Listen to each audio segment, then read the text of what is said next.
नमस्कार दोस्तों, national international daily news को सब्सक्राइब कीजिए, बेल आइकन को प्रेस करिए और लाइक कमेंट शेयर करिए। तो चलिए दोस्तों शुरू करते हैं। आज की बड़ी बड़ी खबरें एक एक करके जान लेते हैं।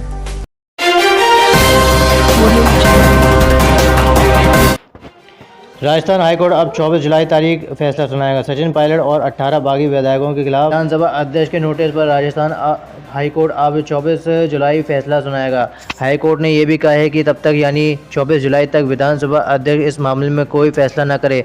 इसे फौरी तौर पर सचिन पायलट के लिए राहत के लिए माना जा रहा है, क्योंकि इससे उनको जहां कानूनी तैयारी करने का समय मिलेगा तो वहीं राजनीतिक दबाव पेच का भी वक्त मिल गया है। लेकिन ऐसा भी नहीं है कि राजस्थान के सीएम अशोक गहलोत 24 जुलाई तक हाथ पे हाथ धरे बैठे रहेंगे।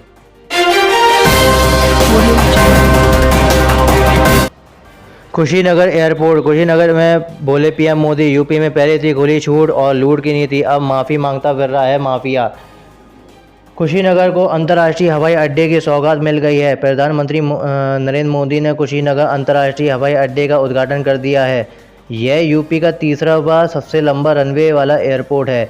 इस दौरान पीएम मोदी ने कहा कि आज जब दुनिया पर्यावरण संरक्षण की बात करती है, क्लाइमेट चेंज की चिंता जाहिर करती है, तो उसके साथ उनके सवाल खड़े उठते हैं। लेकिन अगर हम बौद्ध के संदेश को अपना लेते हैं तो किसको करना है, इसकी जगह क्या करना है, इसका मार्ग अपने आप दिखने लगता है।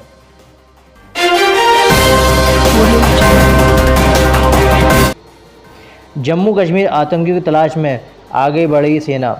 जंगल में आग लगाने वाले गोले दागे। मुंडेरा के भाटा डूड़िया जंगल में आतंकियों को खोजने के लिए अब आग लगाने वाले गोले बरसाए जा रहे हैं। बुधवार को सेना ने सुबह 10 और 2 बजे यह गोले बरसाए, जिससे जंगल में आग लग गई। यह गोले आतंकियों के संभावित ठिकानों के पास फेंके गए। इससे झाड़ियों के झुरमुट जल रहे हैं। पैरा कमांडो और एसजीओ की टुकड़ियां एक छोर से जंगल खंगालने में जुटी। वहीं सेना और एसजीओ ने एक तरफ से आतंकियों की तलाश के लिए घेराबंदी कसना शुरू कर दी है। बुधवार को जंगल के एक छोर से पैरा कमांडो और एसजीओ की टुकड़ियां जंगल को खंगोलते हुए आगे बढ़ी। हालांकि देर शाम तक आतंकियों का सुराग नहीं लगा पाए हैं। यूपी अरुण के परिजनों से प्रियंका गांधी वाड्रा ने की मुलाकात, दिलाया न्याय का भरोसा। पुलिस हिरासत में हुई थी वर्मा की मौत। थाना जगदीशपुरा के मलखानपुर में चोरी हुई थी, जिसमें 25 लाख रुपए चोरी हुए थे। चोरी का शक सफाई कर्मचारी अरुण पर था। पुलिस ने उसे हिरासत में लिया था। अरुण की मौत मंगलवार को रात को हो गई थी। आगरा में सफाई कर्मचारी अरुण नवर की मौत के बाद प्रदेश में सियासत का पारा चढ़ गया था।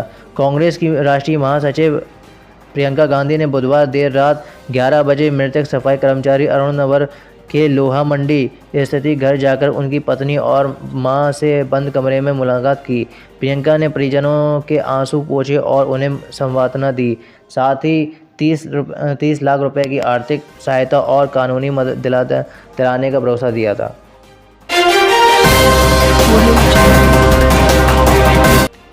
भारतीय सेना चीन सीमा के पास L-70 एयरक्राफ्ट गन तैनात किया है।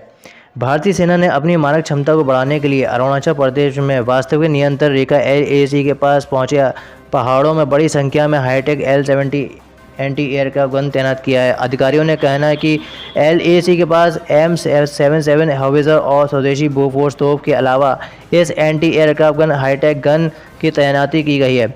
सीमा पर 3.5 किलोमीटर की रेंज वाली इस एंटी एयरक्राफ्ट गन की तैनाती से भारतीय सेना दुश्मन देशों के लड़ाकू विमान, हेलीकॉप्टर और आधुनिक विमानों को गिराने में सक्षम हो सकेगी। पूर्वी लद्दाख में भी 17 महीनों से भारत और चीन के बीच गतिरोध बना हुआ है।